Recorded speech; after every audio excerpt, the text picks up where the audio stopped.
Assalamualaikum warahmatullahi wabarakatuh. Bismillahirrahmanirrahim. Alhamdulillahi rabbil alamin. Wa afdhalus salati wa atammu taslimi ala sayyidina Muhammadin wa ala alihi wa sahbihi ajmain. Rabbi shrah li sadri wa yassir li amri wahlul 'uqdatam min lisani yafqahu qawli. Subhanaka la ilma lana illa ma 'allamtana innaka antal alimul hakim. Allahumma akhrijna min zulumatil wahmi wa akrimna binuril fahmi waftah alaina bima'rifatil ilmi wa sahhil akhlaqana bil hilm waj'alna mimman yastami'una al-qawla fayattabi'una ahsanah. Allahumma ati nufusana taqwaha wa zakkiha anta khairu man zakkaha anta waliyuha wa maulaha. Allahumma arinal haqqa haqqan warzuqna ittiba'ah wa arinal batila batilan warzuqna ijtinabah. Allahumma anfa'na bima 'allamtana wa 'allimna ma yanfa'una wa zidna ilman wa huda, amma ba'd. Alhamdulillah, muslimin muslimat, hadirin hadirat yang saya hormati, khususnya kepada para alim ulama, para ustaz, tuan imam, tuan bilal, ahli jawatan kuasa, pengurusi masjid yang hadir di dalam kuliah maghrib kita pada malam ini, yang memfokuskan pada satu tajuk yang khusus, iaitu memahami pegangan ahli sunnati wal jamaah. Dan ini sesuai dengan apa yang kita fahami daripada hadis Nabi SAW. Kunci kepada kebaikan itu adalah kefahaman.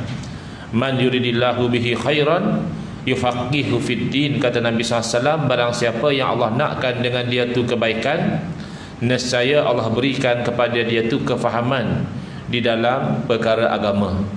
Jadi berkaitan dengan ahli sunnati wal jamaah ini, kebelakangan ini sebahagian daripada umat Islam sudah mula tak jelas. Dan dikatakan ahli sunnah wal jamaah ni sebenarnya apa? Punca pertama, sekarang sudah ramai yang tidak mau lagi mengambil ilmu dengan jalan bertalaqi daripada para ulama ahli sunnah wal jamaah secara berkitab dan bersanad. Sudah kurang dah.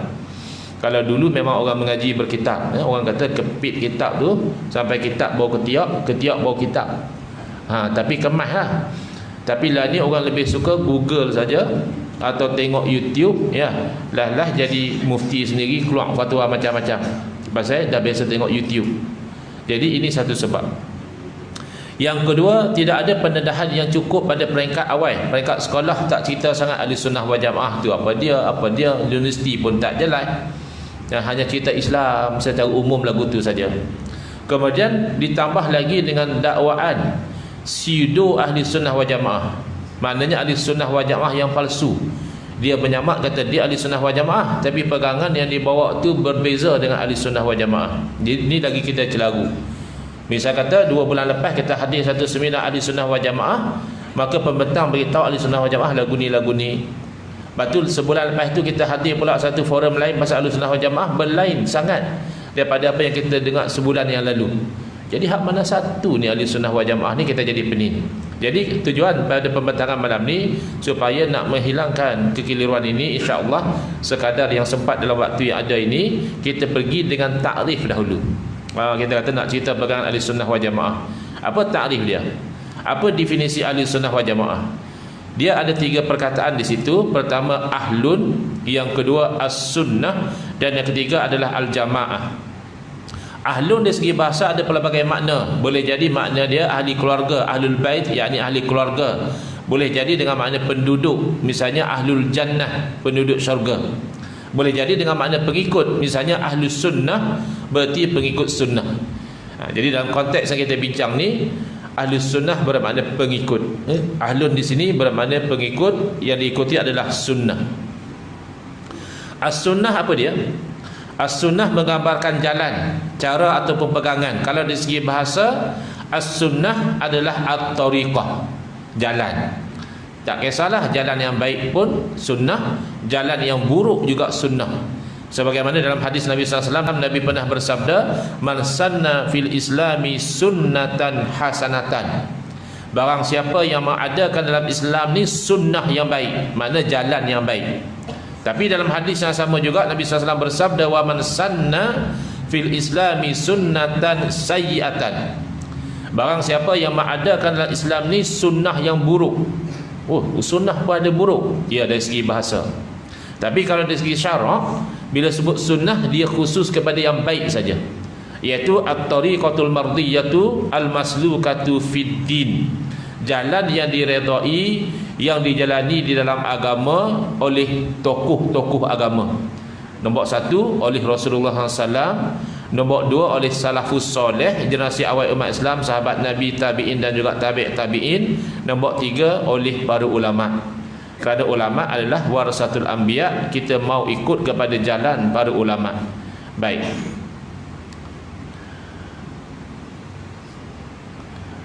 Al-jamaah apa dia? Al-jamaah dia membawa makna kesatuan, kebersamaan, kerukunan. Makanya bila kita solat bersama-sama, pergerakan bersemua ikut imam, itu namanya jamaah. Ya, solat secara berjamaah. Lawan daripada perkataan al-furqah. Al-furqah membawa makna berpecah belah, bercerai-berai. Maka dinamakan Ahlus Sunnah wal Jamaah kerana selain daripada mereka ini ikut sunnah Nabi, sunnah salafus soleh dan sunnah para ulama, mereka juga golongan yang menjaga kesatuan, kebersamaan dan kerukunan sesama mereka. Oh, macam tu Ahlus Sunnah wal Jamaah ni mereka tak ada khilaf lah Ustaz. Ada. Khilaf tu biasalah. Ya, perbezaan pandangan itu biasa di kalangan ulama Ahlus Sunnah wal Jamaah sendiri. Tetapi tidak melahirkan sikap saling membid'ahkan, apatah lagi saling memfasikkan, apatah lagi sampai mengkafirkan. Itu tak berlaku. Contoh kita tahu antara mazhab Syafi'i dengan mazhab Hanafi banyak khilaf. Dalam bab solat dia berapa khilaf, bab wuduk berapa khilaf. Tapi saling hormat menghormati. Misal kata kalau ulama Syafi'i sebut nama Imam Abu Hanifah rahimahullah dan mendoakan kerahmatan buat beliau, dan sebaliknya ulama-ulama Hanafi kalau sebut nama Imam Syafi'i mendoakan kerahmatan kepada Imam Syafi'i. Tak ada kata ahli bid'ah, ahli fasik dan seumpama dengannya. Dalam kitab Al-Farqu Bainal Firaq lil Imam Abdul Qahir Al-Baghdadi rahimahullah ta'ala, antara ciri ahli sunnah wal jamaah yang disebut adalah ahlu sunnati la yukaffiru ba'duhum ba'da. Ahlu sunnah ini tidak mengkafirkan oleh sebahagian yang lain. Berbeza dengan golongan seperti Khawarij, golongan seperti Syiah, Rawafid, Qadariyah dan seumpama dengan mereka. Mereka kalau ada perbezaan sampai bawa kepada kafir, mengkafirkan. Baik. Soalan, kalau begitu siapa ahli sunnah wal jamaah? Ya, di kalangan umat Islam ni siapakah ahli sunnah wal jamaah? Dalam sejarah, tidak semua aliran dalam Islam mereka tu mau mengaku ahli sunnah wal jamaah. Tidak semua mengaku kata mereka berada di atas kebenaran. Ya, semua. Kan bila umat Islam ni berpecah, masing-masing pun mengaku dia betul, dia yang ikut Nabi. Tapi mau mengaku kata kamilah ahli sunnah wal jamaah, tidak semua. Contohnya golongan Khawarij, dia tidak mengaku ahli sunnah wal jamaah, dia mengaku dirinya asyurat, iaitu golongan yang menjual nyawa untuk mendapat syurga. Khawarij ni biasanya dia memberontak melawan pemerintah Islam. Bila lawan pemerintah tu risiko mati tinggi lah, tapi dia tetap apa, mati pun kami beli syurga dengan nyawa kami. Kemudian golongan Syiah misalnya, mereka juga tidak mengaku ahli sunnah wal jamaah. Mereka mengaku mereka betul, tapi nak mengaku ahli sunnah wal jamaah tidak. Mereka lebih suka mengaku mereka sebagai Syiah Ali. Syiah dari segi bahasa maknanya penyokong. Jadi dalam konteks moden ni, kalau dalam acara sukan banyaklah Syiah. Ada Syiah Kedah, Pulun Kedah Pulun. Ada Syiah Perak, kejar yup kejar. Duk kejar mana nak skor. Patut skor yup skor baru menang. Kata kejar je mana nak menang. Ya. Jadi itu Syiah dari segi bahasa, penyokong, ya, penyokong Kedah, penyokong Perak, penyokong Selangor. Tapi kalau Syiah dari segi istilah, khusus untuk yang menyokong Sayyidina Ali radhiyallahu anhu. Sokong Sayyidina Ali okey lagi, tapi sehingga taksub dan menuduh sahabat-sahabat lain yang pegang jawatan khalifah tu konon merampas hak Sayyidina Ali dan seumpama yang kita tahu. Yang penting mereka tidak mengaku ahli sunnah wal jamaah. Mu'tazilah yang mereka ni terlajak mendahulukan akal sehingga menolak wahyu, mereka juga tidak mendakwa ahli sunnah wal jamaah. Mereka menggelarkan diri mereka sendiri ahlul adli wat tauhid, orang yang mempertahankan keadilan Tuhan dan juga mengesakan Allah. Pasal Mu'tazilah ni dia ada ukur semua benda pun pakai akal dia. Kalau ikut akidah yang diajar oleh Nabi SAW, apa saja atas dunia ni Allah yang takdirkan. Perkara yang baik, kita solat, kita bersatu, kita berpakat, kita tolong menolong, tu Allah takdirkan. Tapi ada orang pergi mencuri, orang tu pergi merompak, orang tu buat benda-benda tak elok, itu sebenarnya takdir Allah juga. Takkanlah berlaku satu benda tu luar daripada takdir Allah, mana seolah-olahnya Allah tak berkuasa pula. Benda tu berlaku tapi Allah tak ada kuasa di situ. Tak betul. Tapi Mu'tazilah kata tak boleh lah. Kalau Allah takdirkan benda hak tak elok, jadi macam mana Allah tu tak adil? Maka Mu'tazilah pegang Allah mesti mentakdirkan hak baik saja. Habis kalau Allah tak takdirkan yang baik, macam mana pula?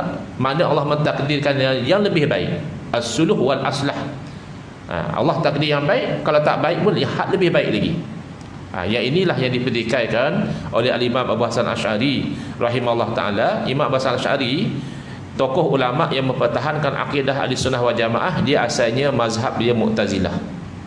Pasal mengaji dengan orang Mu'tazilah, tok guru dia orang Mu'tazilah, jadi dia faham Mu'tazilah juga. Tapi dalam keadaan macam tu dia masih tertanya-tanya, macam ada something wrong dengan faham Mu'tazilah ni, tak clear. Lalu dia tanya pada tok guru dia, hypothetical question dia tanya benda hak tak betul berlaku, tapi nak tahu kaedah tu betul ke tak betul. Dia tanya, tuan guru, lagu mana kalau ada 3 orang ni dia pun meninggal dunia. Satu orang meninggal dunia dalam keadaan kufur dan maksiat, dia ni kafir lagi buat maksiat. Lagi satu orang dia meninggal dunia dalam keadaan mukmin dan taat. Lagi satu orang dia meninggal dunia sebelum sempat balik lagi, dia kanak-kanak dah mati dah. Apa nasib 3 orang ni dari akhirat besok? Jadi jawab guru dia kata hak kafir tu, maksiat tu masuk neraka. Hak mukmin taat masuk syurga. Hak mati belum balik, syurga pun tak dapat masuk, neraka pun tak masuk. Dia duduk tengah-tengah, manzilatun bainal manzilataini. Di akhirat dia kata boleh duduk tengah-tengah. Atas dunia ni boleh lah. Kamu mau siapa jadi PM? Saya tak ada pandangan berkecuali. Boleh lah atas dunia. Tapi kata dah putih lah dengar-dengar siapa jadi Perdana Menteri. Tapi di akhirat pun dia duk bayang macam tu juga. Hak tak balik lagi mati dah ni duduk tengah-tengah. Jadi Imam Abu Hasan Asy'ari tanya, habis kalau hak mati belum balik tu tanya pada Allah Ta'ala, pasal apa Tuhan matikan saya sebelum saya balik? Tidakkah lebih elok aslah Tuhan matikan saya lepas saya balik, saya sebab beramal, buat amal soleh, bolehlah saya masuk syurga. Walaupun tak masuk neraka, kan tak syok duduk di luar daripada syurga. Macam kita lah duduk dengar ceramah ni, tapi orang suruh diri kat luar ya. Hang duduk luar tak payah masuk masjid, tak syok lah, duduk dalam lah, sedap. Jadi kata guru dia Mu'tazilah ni, Allah akan jawab, sebab aku tahu hang ni kalau dah balik, hang bukan jadi orang beriman taat, hang jadi kafir maksiat. Jadi aslah lebih baik aku matikan hang dulu sebelum daripada hang balik. Lagu tu lah. Jadi kata Imam Abu Hasan Asy'ari, macam mana Allah nak jawab kalau hak mati kafir dan maksiat tadi? Tanya Allah, ya Allah, kenapa kau tidak matikan sebelum aku balik? Tidakkah itu lebih aslah, lebih baik, supaya aku tak sempat jadi kufur, aku tak buat maksiat, jadi aku tak ada lah masuk dalam neraka lah ni. Tak boleh jawab. Pasal itu akidah yang direka-reka. Yang penting Mu'tazilah tidak mengaku Ahlussunnah wal Jamaah. Dalam sejarah, dalam perjalanan sejarah, hanya 2 golongan umat Islam yang sama-sama mengaku ahli sunnah wal jamaah, iaitu yang pertama jumhurul muslimin, majoriti umat Islam yang mengikut manhaj Asy'ariyah Maturidiyah, manhaj jalan yang dipertahankan oleh 2 orang imam, Imam Abu Hasan Asy'ari dan Imam Abu Mansur Al-Maturidi rahmatullah alaihima. Yang kedua yang mengaku ahli sunnah wal jamaah adalah golongan minoriti yang menggelarkan diri mereka sebagai salafi dan digelar oleh orang lain sebagai wahabi. Ini 2 kumpulan umat Islam sama-sama mengaku ahli sunnah wal jamaah. Baik, secara teori baguslah, pelan ramai pelan bagus lagi. Hak mana nak jadi Ahlussunnah wal Jamaah ni? Jadi secara teori Asy'ariyah Maturidiyah Ahlussunnah wal Jamaah bagus, Salafi Wahabi pun Ahlussunnah wal Jamaah pun bagus juga. Tapi secara praktikal kita dapati antara dua kumpulan yang sama-sama mengaku Ahlussunnah wal Jamaah ni ada perbezaan yang tajam, bahkan dalam perkara-perkara asas, dalam perkara-perkara akidah, dalam perkara-perkara yang fundamental. Mereka itu head on collision, tak boleh nak pi langsung. Berbeza dengan perbezaan mazhab fiqh tadi. Kita boleh terima hak nak baca doa kunut pun dia kata sunat, baca pi dapat pahala. Yang tak mau baca doa kunut pun pasal dia pegang kata tak sunat, tak payah baca tak sunat. Hak tu kita boleh belapang dada lagu tu. Tapi hak ni sampai bab akidah dan sebagainya, maka takkanlah dua-dua ni Ahlussunnah wal Jamaah. Jadi kalau begitu dalam dakwaan ini, siapakah Ahlussunnah wal Jamaah? Kalau kita ikut kepada pandangan para ulama, Asy'ariyah Maturidiyah itu sudah dianggap sinonim dengan Ahlussunnah wal Jamaah. Dalam kitab Ittihaf Sadatil Muttaqin, syarah kepada kitab Ihya Ulumuddin lil Imam Al-Ghazali rahimahullah taala, yang mensyarahkan kitab itu iaitu Al-Hafiz Al-Allamah Al-Murtada Az-Zabidi rahimahullah taala, terus terang dia habaq macam ini saja: idza utliqa ahlus sunnati wal jamaati fal muradu bihim al-asy'ariyatu wal maturidiyah. Bila disebut perkataan Ahlussunnah wal Jamaah, maka yang dikehendaki adalah pengikut Imam Abu Hasan Asy'ari, Asy'ariyah, dan pengikut Imam Abu Mansur Maturidi, iaitu Maturidiyah. Baik, soalan atau bangkangan yang nombor 1. Pasal apa Ahlussunnah wal Jamaah, Asy'ariyah, Maturidiyah? Tidakkah lebih tepat kita kata Ahlussunnah wal Jamaah itu adalah yang ikut Nabi SAW? Ialah ni ulama kata Ahlussunnah wal Jamaah yang ikut Imam Abu Hasan Asy'ari, yang ikut pada Imam Abu Mansur Maturidi. Tidakkah lebih tepat kita kata Ahlussunnah wal Jamaah yang ikut Nabi? Itu kan yang betulnya. Baik, jawapan kita memang betul, asalnya begitu. Asalnya Ahlussunnah wal Jamaah adalah yang ikut Nabi. Tetapi kita kena ingat, bila berlaku fitnah perpecahan di kalangan umat Islam, sehingga terlahirlah golongan Khawarij, golongan Syiah, golongan Mu'tazilah, Qadariyah, Jabariyah dan seumpama dengannya, masing-masing pun mengaku ikut Nabi. Masing-masing pun ikut Nabi, dia tak kata dia lawan Nabi. Makanya untuk memudahkan masyarakat faham, di kalangan ramai-ramai yang duduk berpecah ni, yang masing-masing mengaku kami ikut Nabi, yang mana satu yang benar-benar mengikut manhaj Nabi, maka dikatakan inilah, iaitu Asy'ariyah dan Maturidiyah. Baik, sekarang macam mana pula dengan golongan Wahabi? Apa pandangan ulama tentang golongan Wahabi? Adakah mereka juga dianggap Ahlussunnah wal Jamaah ataupun bukan? Baik, kalau menurut ulama mazhab yang 4, Wahabi bukan Ahlussunnah wal Jamaah tetapi adalah Khawarij. Minta maaf kalau ada tuan-tuan yang minat dengan Wahabi, jangan marah lagi. Jangan kat punggung dulu, dengar dulu dia ada fakta, ada data. Saya tak setuju, boleh tanya, ada WhatsApp apa semua kan.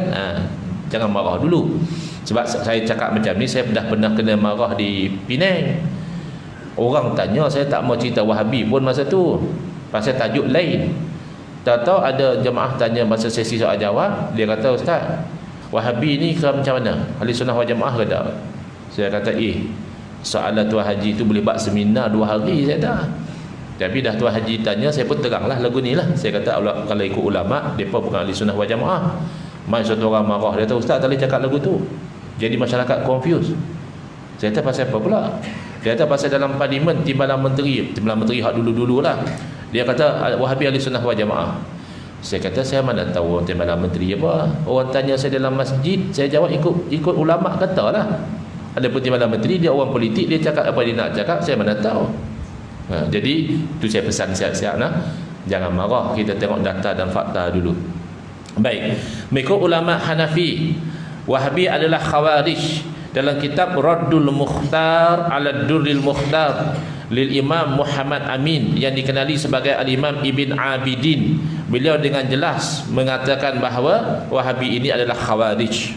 Matlabun fi atba'i Ibn Abdul Wahhab al-Khawarij fi zamanina. Ini satu perbincangan tentang pengikut kepada anak Abdul Wahhab. Jadi asal nama dia bukan Wahhab, nama dia adalah Muhammad. Berasas pada gerakan ini, pahaman ini, nama dia Muhammad. anak pada Abdul Wahab. Tapi orang Arab kan biasalah dia panggil Abu, pak siapa, dia panggil Ibn, anak siapa. Jadi dia ni anak pada Abdul Wahab, akhirnya lekat nama dia Wahabi pada pengikut dia. Jadi kata Al-Imam Ibn Abidin, ini adalah Khawarij pada zaman kita. Memanglah kata dia, dulu ni ulama kata Khawarij ni adalah yukaffiruna ashaba nabiyina sallallahu alaihi wasallam. Yang dikatakan Khawarij ni golongan yang mengkafirkan sahabat Nabi. Wahabi mereka tak kafirkan sahabat Nabi. Macam mana pula boleh kata mereka tu Khawarij? Maka diterangkan oleh Al-Imam Ibn Abidin, yang dikatakan mengkafirkan sahabat Nabi ni bukan syarat nak kata Khawarij, bukan syarat. Ini hanya nak cerita macam mana karakteristik orang yang bangkit lawan Sayyidina Ali pada masa tu. Khawarij zaman Sayyidina Ali, karakteristik dia mengkafirkan sahabat Nabi. Tapi adakah mesti mengkafirkan sahabat Nabi baru dianggap Khawarij? Kata Al-Imam Ibn Abidin, tidak perlu. Cukuplah pada Khawarij itu bila mana mereka menganggap kafir orang yang lawan dengan mereka. Jadi hati-hati lah. Saya nak pesan atas nama saudara-saudara se-Islam, kalau beza pandangan pilihan politik sekalipun, jangan sampai tergelincir pada kafir mengkafirkan. Nah, beza pandangan politik biasalah. Kita nak balik kampung raya tahun mana pun kadang masih krisis dengan bini kita. Dia ajak balik kampung dia dulu, kita ajak balik kampung kita dulu. Tu takat nak balik raya pun dah tak sama pandangan. Lagilah nak pilih pemimpin. Nah, hak ni rasa dia ni bagus, hak ni rasa parti ni bagus. Tapi jangan sampai kepada mengkafirkan orang yang tidak sama pandangan dengan kita. Kerana itu ciri-ciri golongan Khawarij. Sebagaimana berlaku pada zaman kita lah ni, zaman Al-Imam Ibn Abidin, ini kurun ke-18 Masihi ataupun kurun ke-12 Hijrah, iaitu berlaku pada pengikut anak Abdul Wahab yang mereka ni keluar daripada daerah Najd. Najd dan ini dikenali sebagai Riyadh, dan mereka mengalahkan, menguasai dua tanah haram, dan mereka menyamar kononnya mereka itulah mazhab Hambali. Jadi jangan heranlah kalau dia kata saya bukan Wahabi, saya Hambali. Dah lama dah, taktik lama. Saya bukan Wahabi, saya Syafi'i. Ini lama dah, taktik menyamar mazhab lain ni daripada awal kebangkitan lagi. Lakinnahum, akan tapi bezanya apa? Mereka ini beriktikad bahawa hanya mereka lah orang Islam, sedangkan orang yang berbeza berpegangan dengan mereka adalah musyrikun. Hambali hak asal tak macam tu. Hambali hak asal kalau mereka beza pandangan, okey, hang pandangan hang, aku pandangan aku, hang Islam aku Islam. Tapi Wahabi yang mengaku Hambali, pandangan aku saja betul, pandangan aku saja Quran Sunnah, hampa semua ni musyrikun. Wastabahu bidzalika qatla ahli sunnah wa qatla ulamaihim. Dengan sebab mereka telah melabelkan orang Islam lain itu musyrik, mereka menghalalkan membunuh ahli sunnah wal jamaah dan bahkan membunuh para ulama dia. Saya asal Terengganu. 2 tahun 3 tahun lepas saya balik berceramah di Terengganu, saya sempat berkenalan dengan satu orang doktor Sayyid. Moyang dia As-Sayyid Syekh Abdullah Az-Zawawi rahimahullah, mufti ulama Syafi'i, dibunuh oleh Wahabi lepas sembahyang Sah. Dia sendiri cerita. Dan bersama dengan moyang dia ada lebih kurang 18,000 umat Islam yang dibunuh di Taif, disembelih. Jadi orang yang minat Wahabi itu tolong baca sejarah sikitlah. Nah, jangan duk terpesona dengan kain serban dia, dengan jubah dengan minyak wangi dia. Tengok sejarah yang telah berlaku dahulu, ribuan umat Islam dibunuh kerana salah faham ni. Baik, ini pendirian ulama Hanafi. Bagaimana pula pendirian ulama dalam mazhab Maliki? Dalam kitab Hasyiah, dia Hasyiah catatan tepi kepada tafsir Al-Jalalain, dikenali sebagai Hasyiah Sawi.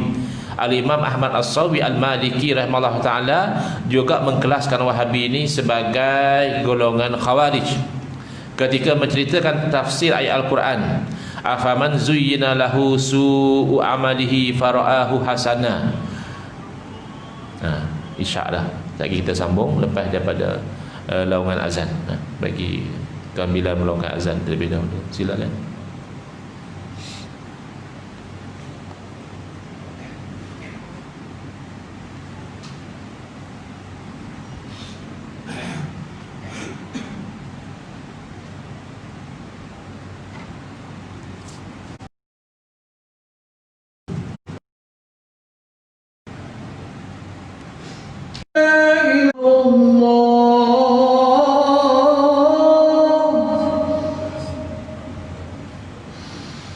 أشهد أن محمدا رسول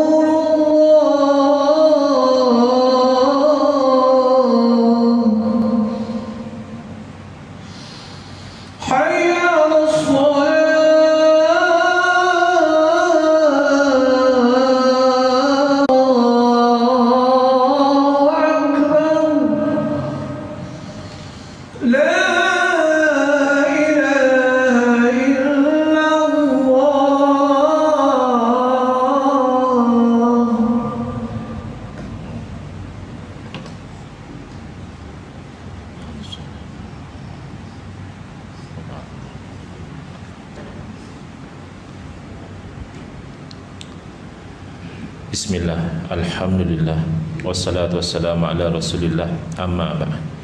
Baik, selesai azan Isya. Saya sendiri dah selesai sembahyang Isya tadi, jamak takdim siap-siap dah. Kita sambung lagi sebelum kita berhenti dan kita buka pada sesi soalan.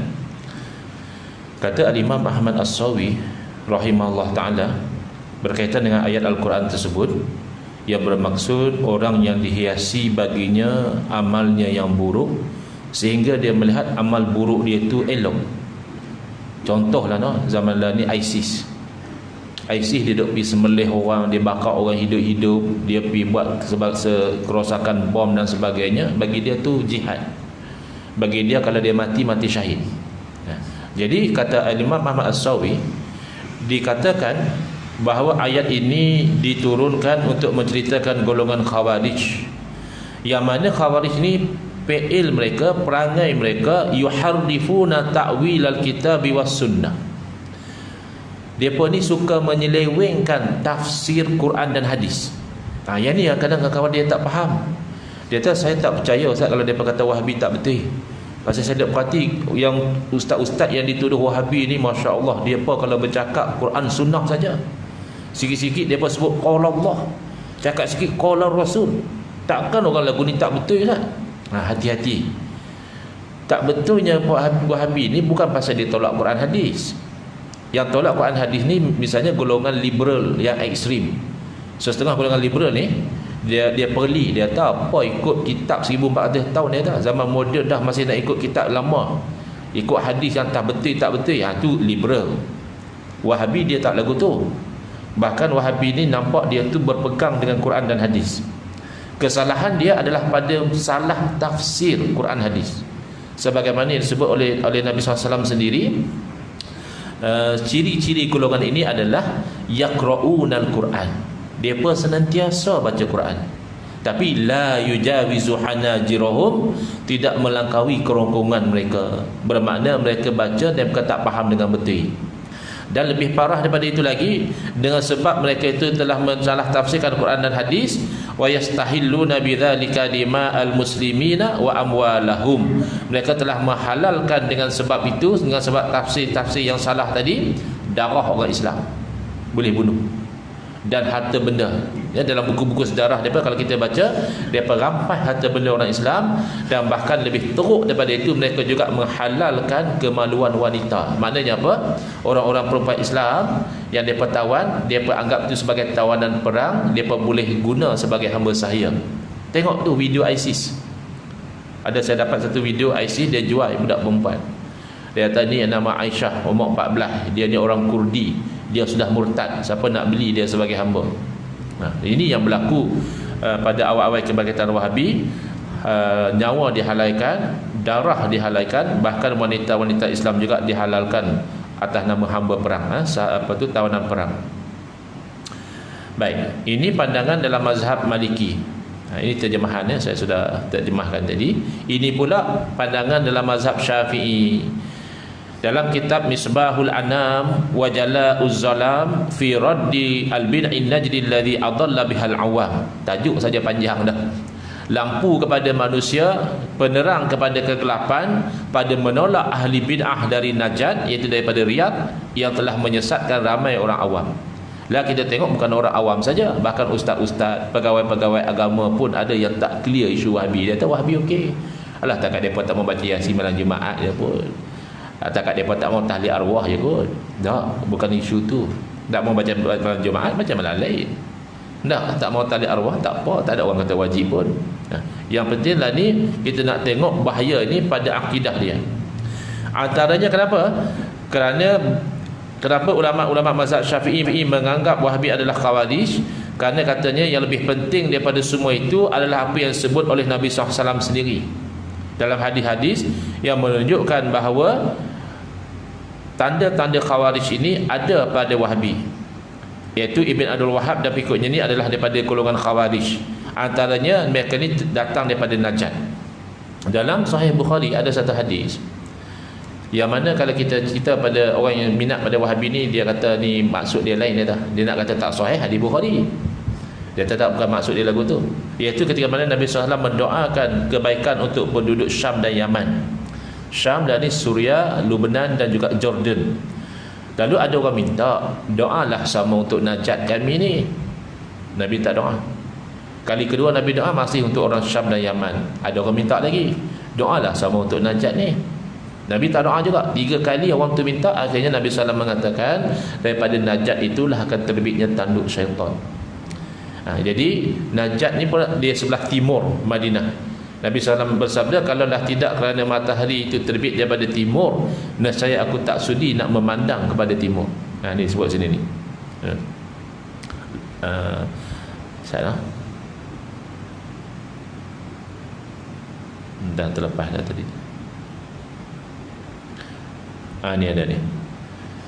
Dari arah kota timur Madinah dan mencukur rambut. Sekarang awal-awal kebangkitan dulu Wahabi, dia pun bagi pilihan.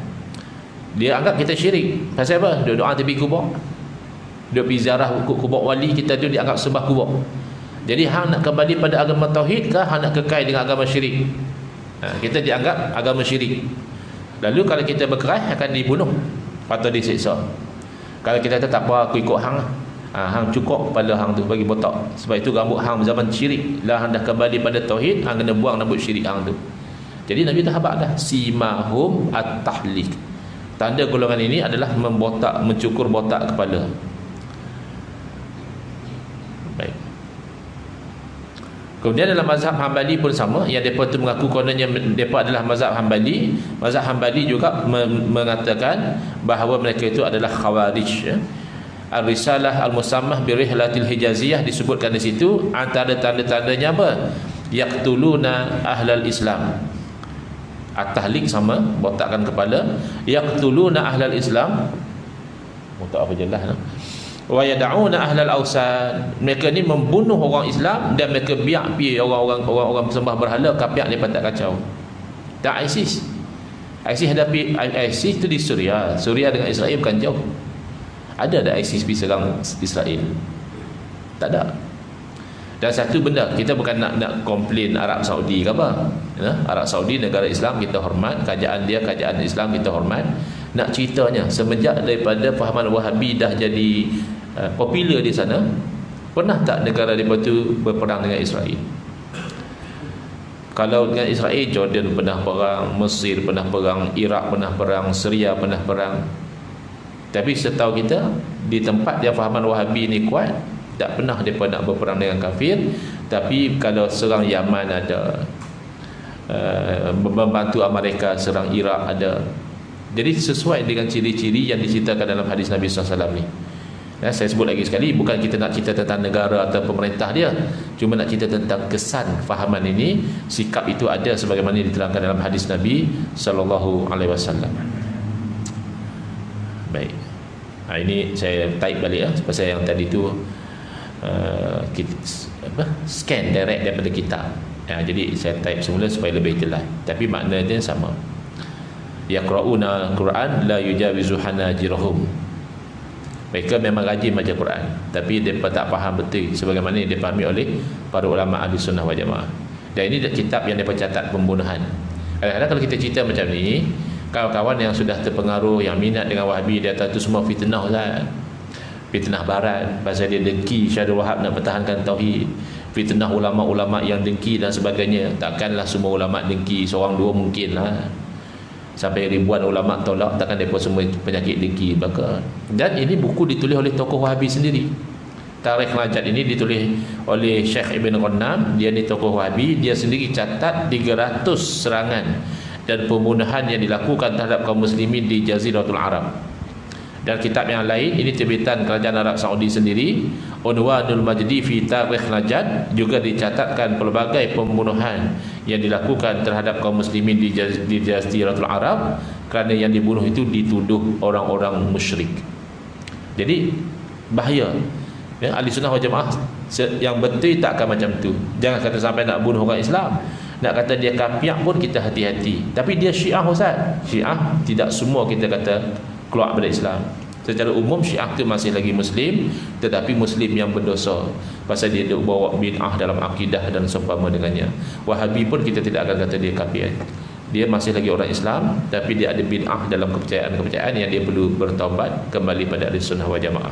Itu sikap Ahlussunnah wal Jamaah.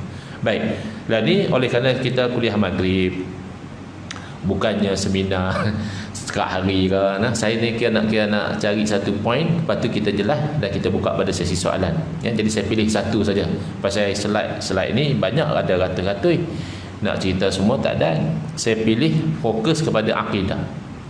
Beza antara Ahlussunnah wal Jamaah yang sebenar dengan golongan yang mengaku Ahlussunnah wal Jamaah adalah pada tauhid tu. Kalau kita Ahlussunnah wal Jamaah, kita memahamkan umat dengan sistem pengajian tauhid sifat 20. Di Kedah masih pakai ngaji sifat 20 hari kan, alhamdulillah. Tapi kalau Wahabi, pasal depa ni tertarik kagum dengan Al-Imam Ibn Taymiyah. Al-Imam Ibn Taymiyah bab tauhid dia guna konsep tauhid 3. Jadi Wahabi yang kagum dengan Al-Imam Ibn Taymiyah pun dia pakai tauhid 3. Jadi satu bangkangan terhadap sifat 20, dia kata kita tak boleh ngaji sifat 20 pasal sifat 20 ni benda bid'ah, tak ada zaman Nabi. Itu yang pertama. Yang kedua kata dia pasal sifat 20 ni dia banyak pakai dalil akli. Dalil akal ni ilmu falsafah. Ini ilmu orang kafir, ini ilmu orang Yunani. Tak boleh, kita tak boleh. Kita hanya Quran hadis saja. Ini keliru.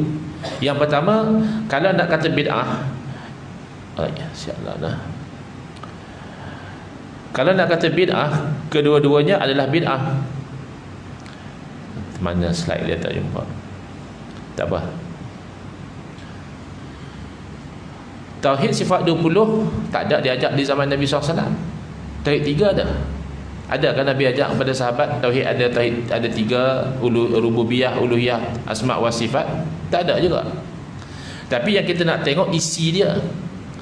Saya pernah ditanya di Terengganu, betul tak Ustaz, salafus soleh, yakni sahabat Nabi, tabi'in, tabi'in, dia tolak sifat 20? Saya kata mustahil. Mustahil salafus soleh tolak sifat 20. Kalau awak kata salafus soleh tak mengaji akidah guna sistem sifat 20, itu betul. Tapi kalau kata tolak sifat 20, tak betul. Tolak sifat 20 tak jadi kafir orang tu. Kita bilang satu-satu. Ya, orang yang kata mana ada sifat 20 zaman Nabi? Siapa kata tak ada? Cuma mereka tak bilang lah. Zaman Nabi orang tak beriman Allah tu wujud. Yang pertama, semua orang Islam beriman Allah tu wujud. Zaman Nabi orang Islam tak beriman kata Allah tu kidam, tidak ada permulaan. Ke zaman Nabi mereka anggap Allah asalnya tak ada, kemudian sikit baru Allah tu ada? Tak ada. Zaman Nabi orang tak beriman kalau Allah tu kekal, tak binasa, itulah baqa.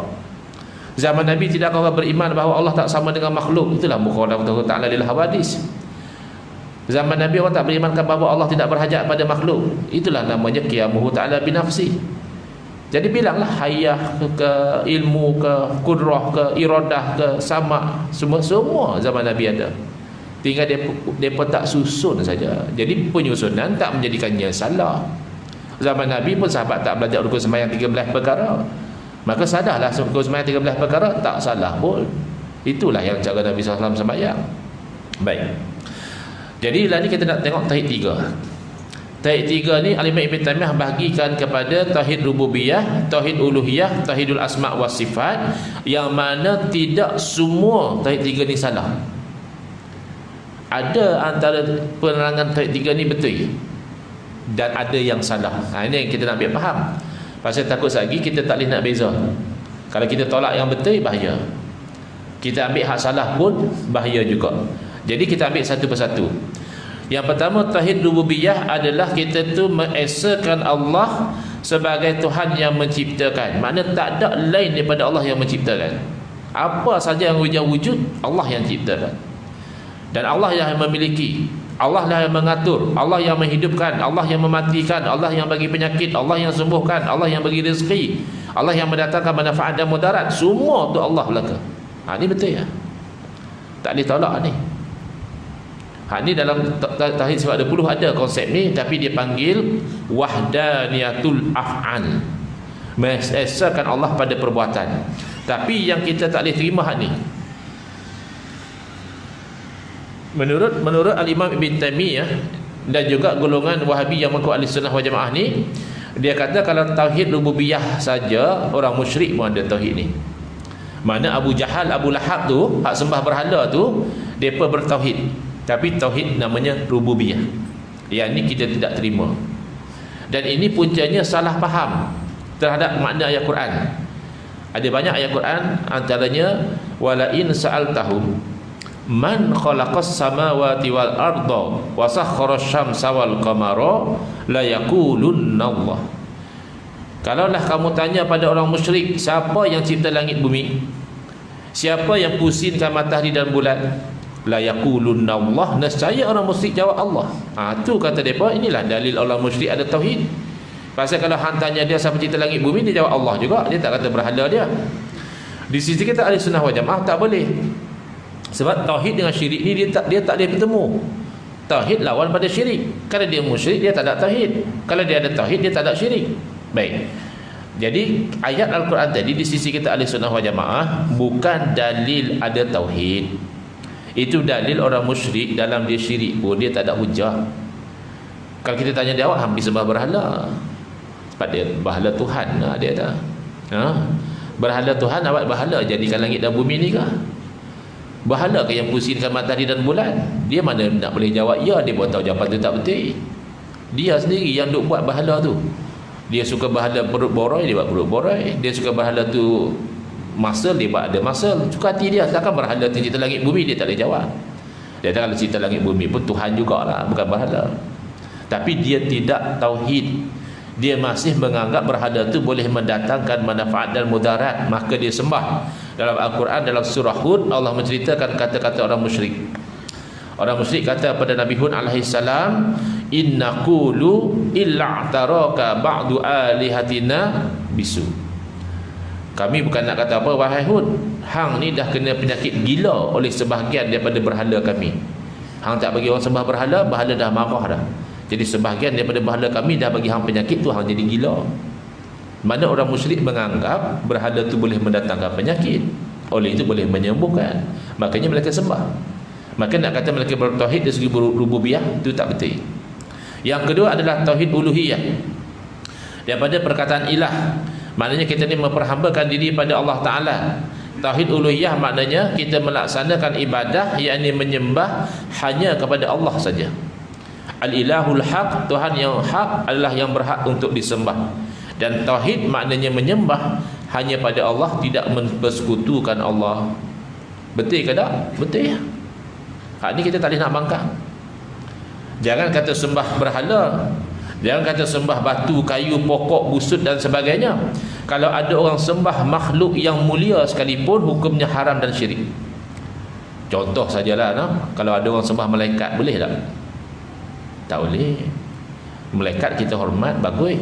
Sembah tak boleh. Kalau ada orang sembah Nabi, boleh tak? Tak boleh. Memuliakan Nabi dituntut, menyembah tak boleh. Itu Nasara jadi kafir. Pasal mereka kata Nabi Isa AS anak Tuhan. Mana kata Tuhan lah anak Tuhan tu.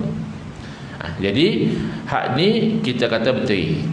Hak tak betul, dia kata siapa amal tawassul dia sembah lain daripada Allah, maka dia syirik. Siapa yang ambil berkat dia dah sembah makhluk, maka dia syirik. Siapa yang istighasah minta tolong kepada lain daripada Allah, maka dia telah melakukan perbuatan syirik. Hak ni kita tak boleh terima. Pasal dia mensyirikkan amalan-amalan yang dalam Islam dibenarkan, bahkan ada yang digalakkan. Satu persatu. Tawassul apa dia? Tawassul ialah kita mengambil sesuatu sebagai wasilah, jalan untuk sampai kepada sesuatu yang lain. Dan ini diperintah dalam Al-Quran. Allah berfirman, ya ayyuhalladzina amanu taqullaha wabtaghu ilaihil wasilah. Wahai orang-orang yang beriman, hendaklah hamba itu bertakwa kepada Allah dan carilah wasilah pada Allah Ta'ala. Maknanya cari jalan untuk Allah redha dengan kita, cari jalan supaya Allah berkenan dengan kita. Baik, lah ni tawassul ni ada yang sepakat, ada yang jadi keliru. Sepakat contohnya tawassul dengan nama Allah. At-tawassulu bi asma'illahil husna, makna kita berdoa minta tolong, kita guna nama Allah. Nak rezeki, boleh saja kita kata ya Allah berilah aku rezeki, boleh ha? Tapi kita nak tawassul, maka kita ambil nama Allah yang ada kaitan dengan rezeki. Kita kata ya Razzaq, Wahai yang maha pemberi rezeki, berilah kepada saya ni rezeki. Kita rasa hidup kita sempit, buat ni tak jadi, buat tu sangkut. Kita nak Allah lapangkan hidup kita, kita kata ya Fattah, wahai Tuhan yang maha pembuka, iftah lana abwaaba kulli khair, bukalah bagi kami pintu segala kebaikan. Nah, kemudian misalnya kita ada aib, kita ada buat benda-benda yang kita rasa malu kok orang tahu, kita bertawassul dengan nama Allah, ya Sattar ustur uyubana, wahai Tuhan yang maha penutup, tutuplah keaiban-keaiban kami. Ya, kita rasa lemah, ya Qawi. Kita rasa nak ilmu, ya Alim. Kita terpaksa berdepan dengan musuh, ya Jabbar, ya Qahhar, ya Muntakim. Ini namanya tawassul dengan nama Allah, tak ada keliru apa. Ya, Wahabi pun kata okey, tawassul macam tu bagus. Yang kedua, tawassul dengan amal soleh. At-tawassulu bil amali solihah, tu pun sepakat antara Ahlussunnah wal Jamaah dengan Wahabi, iaitu bagus. Pertama, kita nak dapat ridha Allah, buat amal soleh. Yang kedua, kita nak dapat perkenan doa daripada Allah, guna amal soleh kita. Kita boleh sebut balik amal soleh kita, ya Allah, dahulu saya pernah ditawarkan rasuah, tapi saya tak mau ambil pasal saya tahu tu haram. Kalaulah itu amal soleh di sisimu, ya Allah, sembuhkanlah penyakit saya ni, jayakanlah usaha saya ni, angkatlah fitnah yang menimpa saya ni. Nah, itu namanya tawassul dengan amal soleh. Hak tu pun clear. Kita kata bagus, Wahabi pun kata hak tu tak apa, bagus dia tak. Mula jadi Wahabi goyang bila at-tawassulu bis-solihin, tawassul dengan orang soleh. Ada sebahagian daripada kata tak boleh. Kalau hang tawassul dengan orang soleh itu makhluk. Mana kita tawassul, ya Allah, dengan kemuliaan Nabi-Mu, sembuhlah penyakit aku. Ya Allah, dengan kewalian Syekh Abdul Qadir Jalani, pemudahkanlah urusanku. Ya Allah, dengan kealiman Imam Syafi'i, engkau jadikanlah aku orang yang alim. Misalnya, tak boleh kata dia. Pasal ini adalah makhluk. Kalau kamu menjadikan makhluk sebagai wasilah perantaraan, bermakna kamu mensyirikkan Allah. Jadi ini cukup keliru. Kenapa? Kerana Wahabi membenarkan tawassul dengan amal soleh, padahal amal soleh pun makhluk juga. Jadi apa alasan tawassul dengan satu makhluk namanya amal soleh boleh, tawassul dengan makhluk yang lain namanya orang soleh tak boleh? Padahal sama-sama asasnya adalah kesolehan.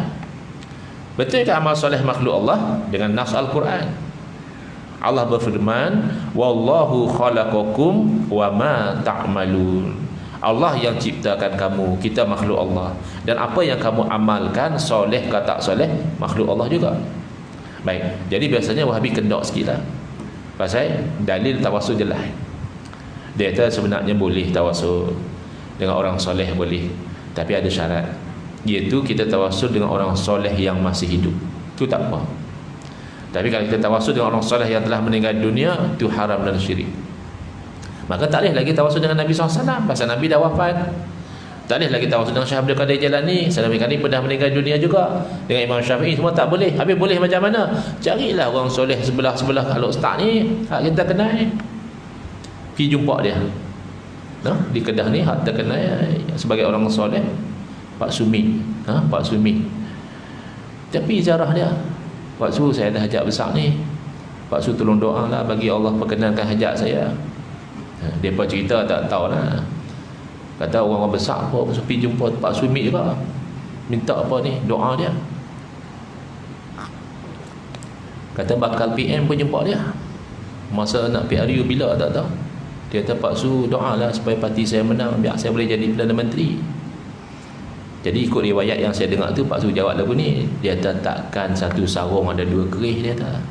Tak tahu nak tafsir ikut mana, tak, wallahualam. Satu sarung takkan dua kerih. Mungkin maksud dia satu negara takkan ada dua pemimpin, apa tu tak tahulah tafsir dia. Tapi kita pergi jumpa, kata Pak Su tolong doa untuk saya. Tu tak apa, pasal Pak Su hidup lagi. Ataupun kita kata Pak Su saya nak doa, Pak Su tolong amin, boleh tak? Macam tu tak apa. Tapi kalau kita kata dengan berkat Nabi, tak boleh, Nabi dah wafat. Jadi kita tanya mana dalil? Hampa kata haram, haram tu hukum. Hukum tak boleh suka hati, hukum kena dengan dalil. Mana dalil kata tawassul hanya boleh dengan orang hidup, haram dengan orang mati? Tak ada dalil. Ada kata dia. Mana dia? Iaitu Sayyidina Umar Al-Khattab radhiyallahu anhu, ketika istisqa minta hujan, Sayyidina Umar tawassul. Sayyidina Umar kata, ya Allah, dahulu kami tawassul dengan Rasulmu, engkau telah beri hujan kepada kami. La, kami tawassul dengan Pak Menakan. Orang Kedah kata dah, Pak saudara apa dia? Pak Menakan. Pak Menakan kepada Rasulmu, tolong beri hujan kepada kami. Jadi mereka kata itu dalil tak boleh tawassul orang mati. Kalau boleh tawassul dengan telah meninggal dunia, awak Sayyidina Umar tak tawassul dengan Nabi terus. Awak pergi tawassul dengan Al-Abbas yang masih hidup. Kita jawab itu bukan dalil. Itu hanya sangkaan kamu saja. Tak ada dalam percakapan Sayyidina Umar kata oleh kerana Nabi dah wafat maka haram bertawassul dengan orang mati, lalu kita bertawassul dengan orang hidup. Tak ada, itu hanya kefahaman kamu. Di sisi kita Ahli Sunnah wal Jamaah, kita faham itu adalah dalil harus boleh bertawassul dengan lain daripada Nabi. Kalau tu jelas. Kalau tak boleh, pasal apa Sayyidina Umar buat? Sebab ada orang kata tawassul hanya boleh dengan Nabi. Kejadian ini menjadi dalil yang jelas, dengan lain daripada Nabi pun boleh. Buktinya Sayyidina Umar sendiri buat. Tapi kalau nak kata haram tawassul dengan telah meninggal dunia, kefahaman itu bercanggah dengan kefahaman sahabat Nabi. Itu yang kita tak seronok. Dia mengaku salafi. Salafi itu baguslah, pengikut salaf. Siapa lebih salah pada sahabat Nabi? Tak ada. Yang salah ni mana dulu? Hak paling dulu sekali dalam bab mengaji dengan Nabi ni sahabat. Sahabat bernama Uthman bin Hunayf radhiyallahu anhu, dia pergi ajak doa tawassul lama lepas Nabi wafat. Iaitu ketika Sayyidina Uthman bin Affan radhiyallahu anhu jadi khalifah.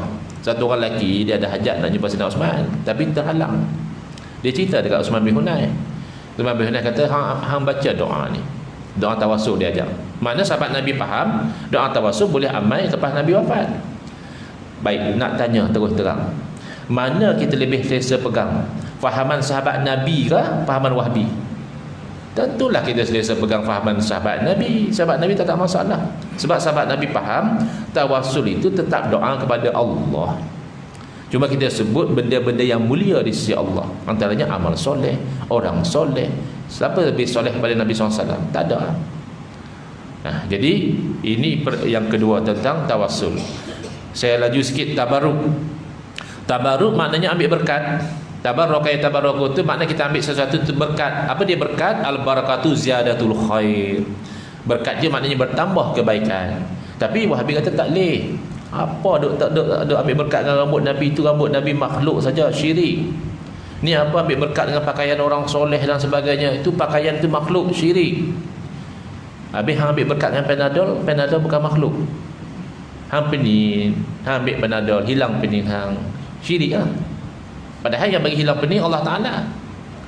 Hang lapar, betul hang makan nasi, syirik lah. Pasal hak bagi kenyang, kalau ikut akidah kita, Allah bukan nasi. Yang kata yang nasi bagi kenyang itu akidah Mu'tazilah atau Qadariyah. Akidah Ahli Sunnah wal Jamaah, ini kata ilmu hakikat. Bukan ilmu hakikat tak solat, itu bukan hakikat. Itu penyegan. Ilmu hakikat kita faham apa saja pun tidak memberi bekas. Segala kainat dan af'al yang baharu tidak memberi sebarang bekas. Yang bagi bekas Allah Ta'ala. Api tidak membakar. Yang membakar adalah Allah. Habis hang masuk api lah. Tak boleh lah. Asbab kena raikan. Jadi berkat ni asbab. Sebab tu sahabat pi tadah ayat wuduk Nabi SAW. Pi sapu ke muka ke badan mereka ni. Tabarrukan ambil berkat. Awak berkat daripada ayat ke daripada Allah? Hakikatnya daripada Allah lah. Asbabnya daripada ayat. Penahiran sangat. Kalau syirik, takkan Nabi SAW biar sahabat buat benda syirik. Bahkan Nabi SAW ketika tahallul cukur kepala, Nabi suruh sahabat edarkan rambut baginda, dia tabarruku bihi, supaya sahabat boleh ambil berkat. Bahkan Sayyidina Khalid bin Al-Walid bila dapat rambut Nabi SAW, apa dia buat? Dia kata tak ada apa, makhluk buang macam tu. Dah. Sayyidina Khalid bin Al-Walid alim, bukan macam dengan Wahhabi. Dia ambil rambut Nabi SAW 3 helai, dia buh dalam kain serban dia, dia habaq pada orang ramai, semenjak saya buh rambut Nabi dalam serban saya, senantiasa Allah bagi saya kemenangan dalam perang. Yang bagi kemenangan Allah ke rambut, Allah juga. Habis buh rambut dalam serban, itu dah ambil berkat. Dalam Al-Quran, Al-Quran sendiri cerita bagaimana seorang Rasul ambil berkat daripada pakaian seorang Rasul yang lain. Nabi Yaqub AS apabila diuji dengan masalah mata, ambil berkat dengan baju Nabi Yusuf AS, anak kandung beliau sendiri. Diusap ke muka Nabi Yaqub AS baju Nabi Yusuf, elok sembuh daripada masalah mata. Ayah saya hafizahullah, dia rajin tulis kitab, dia rajin terjemah, tapi Allah uji dia lah ni, mata dia tak nampak dah. Sebelah memang lama dah tak nampak, sebelah lagi yang dia buat kerja menaik terjemah kitab sebagainya pun lagi teruk tak nampak. Tu agak-agak kalau ambil baju saya pergi usap muka dia lagi teruk lah, sebab tak ada berkat. Jadi berkat ni asbab. Sama lah juga, hang makan ubat sembuh, Allah yang sembuhkan.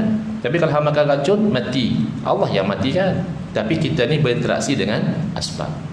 Baik, kemudian ketiga istighasah. Ni paling serius sekali.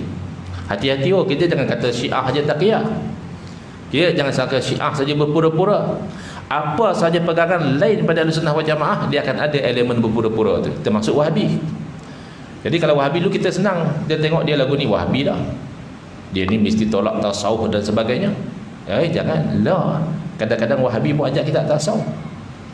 Dia pun ridak atas bahu juga, dia pun ikat kain serban juga, dia pun pergi ceramah maulid lagi pasal ada sampoi. Wahabi pun mau sampoi juga. Dulu dia kata maulid tu bid'ah sesat. Tapi hak ni satu, insya-Allah Wahabi tak sanggup nak taqiyah. Iaitu kita tanya pada dia, ustaz, kita tanya dia ni Wahabi ke tak? Aku nak tanya sekali, ustaz, apa hukum istighasah minta tolong dengan orang mati? Boleh tak? InsyaAllah dia akan jawab haram, syirik besar, keluar daripada Islam. Syirkan akbar, al-mukhrij anil millah. Siapa yang minta tolong dengan orang mati, dia ni musyrik, keluar daripada Islam terus. InsyaAllah tak lari jawapan dia. Di sisi Ahlussunnah wal Jamaah dia ada pendetilan. Di sisi Ahlussunnah wal Jamaah sama macam Wahabi, minta tolong yang hakikat adalah dengan Allah. Tu yang paling hakiki sekali. Bahkan kalau kita pergi minta tolong dengan siapa pun, kalau kita tu hati bersih, kita dah ingat sebenarnya Allah yang tolong kita. Itu hakikat lah. Wahabi pun tak ada masalah, dia minta tolong dengan Allah, tu bagus lah. Iza sta'anta, kata Nabi SAW, fasta'in billah. Bila hampa minta tolong dengan Allah. Jelas.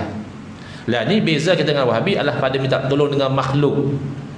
Di sisi kita Ahlussunnah wal Jamaah, minta tolong dengan makhluk ada hak boleh, ada yang tak boleh. Wahabi pun sama juga. Dia kata hampa minta tolong dengan makhluk ada yang boleh, ada yang tak boleh. Cuma kita beza pada menentukan.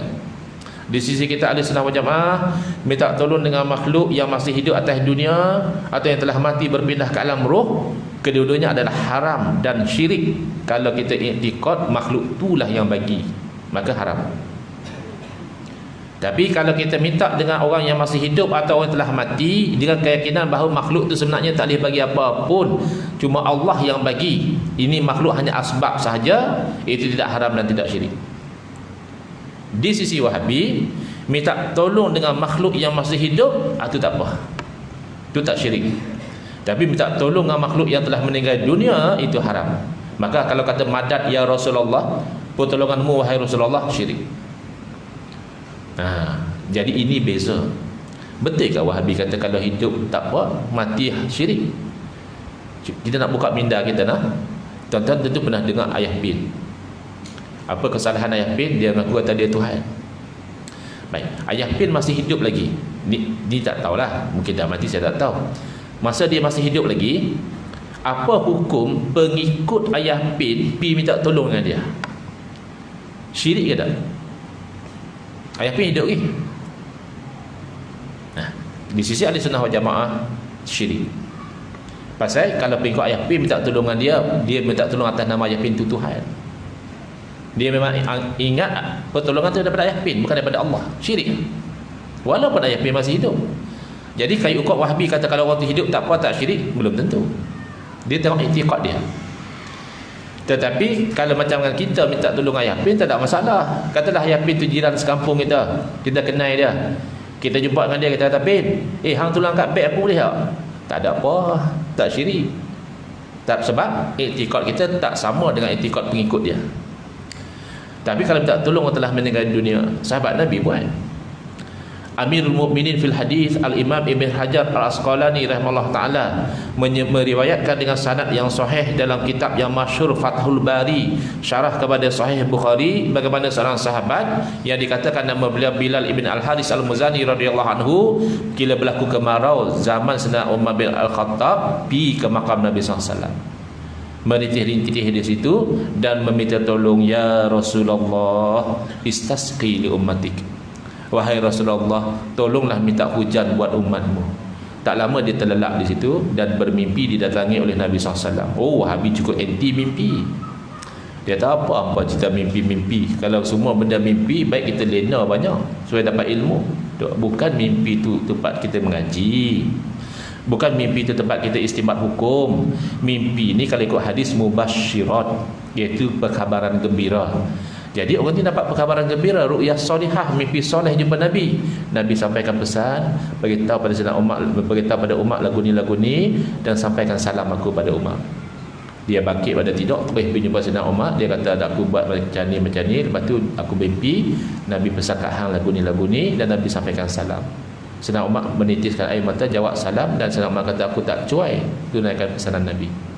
Kalau syirik, takkan Sayyidina Umar biar saja. Hang buat benda syirik, mesti Sayyidina Umar kena tegak, paling tak. Jadi siapa yang faham syirik? Wahabi ke Sayyidina Umar? Wahabi ke sahabat Nabi? Jadi di situ yang kita tolak tauhid uluhiyah ni. Yang terakhir insya-Allah untuk malam ni, iaitu tauhid asma wa sifat. Secara ringkas belajar nama-nama Allah. Asma tu nama Allah, sifat-sifat Allah bagusnya. Kita tauhid 20 sama juga. Kita belajar nama Allah juga, kita belajar sifat Allah juga.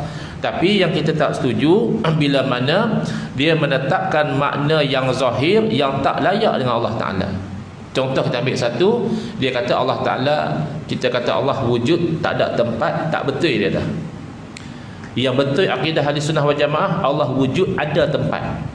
Mana tempat Allah? Atas arash. Kita kata mana boleh intikad lagu tu? Dia kata mana boleh apa? Itu Quran kata. Mana pula Quran kata Allah duduk atas arash? Tu Ar-Rahmanu 'alal arsy istawa. Tuhan yang Rahman di atas arash dia istiwa. Oh, Tuhan kata istiwa, hang kata duduk. Macam mana hang boleh tafsir istawa sebagai duduk? Sebab dia kata itu makna zahir dia. Ada tak ada makna lain.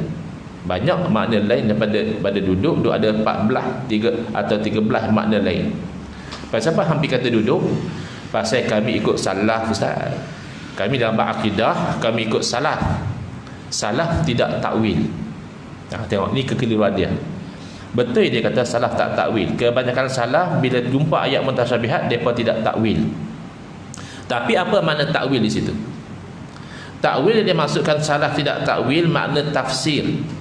Allahumma faqihhu fid din wa alihu takwil. Ya Allah, bagilah Abdullah bin Abbas ni faham dalam urusan agama dan ajak pada dia takwil, yakni tafsir. Jadi salaf tak tafsir. Salaf kalau kata istawa, serah pada Allah. Istawa istiwaan yaliku bihi jalla jalaluh. Istiwa yang layak dengan Allah Ta'ala. Hang beriman tak dengan ayat ni? Nu'minu bihi kama aradallah. Aku beriman dengan ayat ni sebagaimana Allah kehendaki. Habis yang kata istawa tu lagu mana? Wasu'alu anhu bid'ah, kata Imam Malik. Hang tanya macam mana tu bid'ah. Tu baru salah. Ni hang awal-awal lagi dah tafsir istawa tu sebagai duduk, waktu hang mengaku salah, tak malu. Tapi salah takwil dengan makna lain. Takwil dengan makna alih kepada makna lain, itu salah buat. Mana salah alih daripada makna duduk kepada makna yang mereka serah pada Allah. Khalah alih pada makna duduk kepada makna menguasai. Tapi tak pastilah. Boleh ke istawa tu pasti makna dia menguasai? Tak pasti. Tapi kalau kita maknakan Allah menguasai arash, bercanggah tak dengan syarak?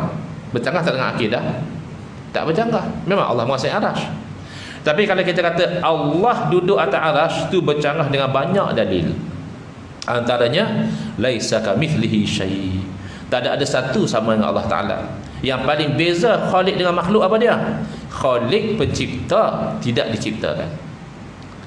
Makhluk diciptakan. Bila makhluk diciptakan, makna makhluk dulu tak ada.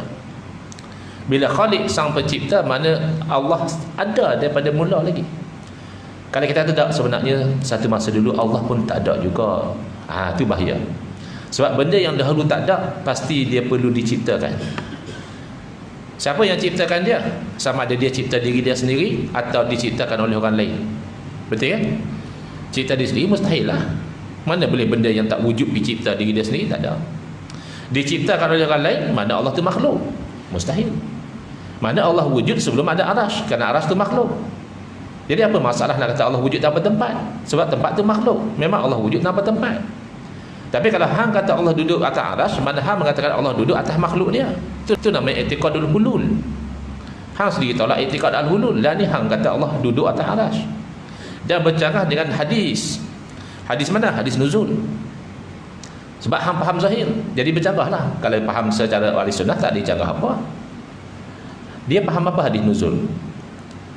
Allah turun ke langit dunia pada 1/3 malam. Kalau kita tanya Wahabi, hang faham lagu mana hadis ni? Dia kata aku faham zahir lah. Apa zahir dia? Turun tu daripada atas ke bawah. Oh, lagu tu. Jadi makna apa hadis ni? Maknanya Allah 1/3 malam daripada arah tu Allah turun ke langit dunia. Jadi 1/3 malam arah kosong saat. Lagi baru Allah naik balik, baru Allah datang arash. Jenuh macam ni. Orang macam ni lah kalau kita habaq kat dia, weh lah ni wakil rakyat semua turun padang. Dia pergi padang tengok mana tak ada wakil rakyat pun. Jenis macam tu. Dia faham zahir. Baik. Lah ni kita kata i'tiqad hang macam tu bercanggah. Pasal hang kata Allah atas arash. Lah hang kata Allah di langit dunia, mana satu yang betul? Dia kata dua-dua betul. Lain pada 1/3 malam Allah atas arash. 1/3 malam arah kosong saat. Pasal Allah turun ke langit dunia. Hang tahu tak 1/3 malam tu bila? 1/3 malam tu berlaku pada setiap detik di tempat yang berbeza. Lah ni sedang kita bercakap ni, ada tempat di dunia ni sedang 1/3 malam. Sekali ada tempat lain pula. Sekali ada tempat lain pula.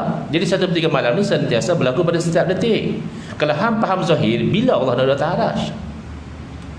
Berarti ahli sunnah wal jamaah senang. Ya, istawa tu hang nak faham secara salah, tak sah untuk bincang makna, serah pada Allah Taala. Pasti yang layak dengan Allah. Atau hang nak ikut khalaf, Allah menguasai arash. Selesai. Adapun turun ke langit dunia bermakna rahmat Allah tu hampir. Sesuailah siapa minta Allah bagi. Siapa bertaubat Allah terima. Siapa minta ampun Allah ampunkan. Jadi itu contoh beza antara ahli sunnah wal jamaah yang sebenar, manhaj Asy'ariyah Maturidiyah, dengan ahli sunnah wal jamaah yang palsu, iaitu golongan Wahabi. Kita tidak mengkafirkan golongan Wahabi, cuma kita berdakwah, menyeru, memberi kefahaman. Moga-moga mau mereka itu kembali kepada pangkuan ahli sunnah wal jamaah. Wallahu alam. Jadi saya kembalikan kepada pihak masjid. Sekiranya ada sebarang soalan yang saya mampu jawab, saya akan cuba jawab. Kalau saya tak mampu, mohon maaf. InsyaAllah saya akan cuba cari jawapan kemudian.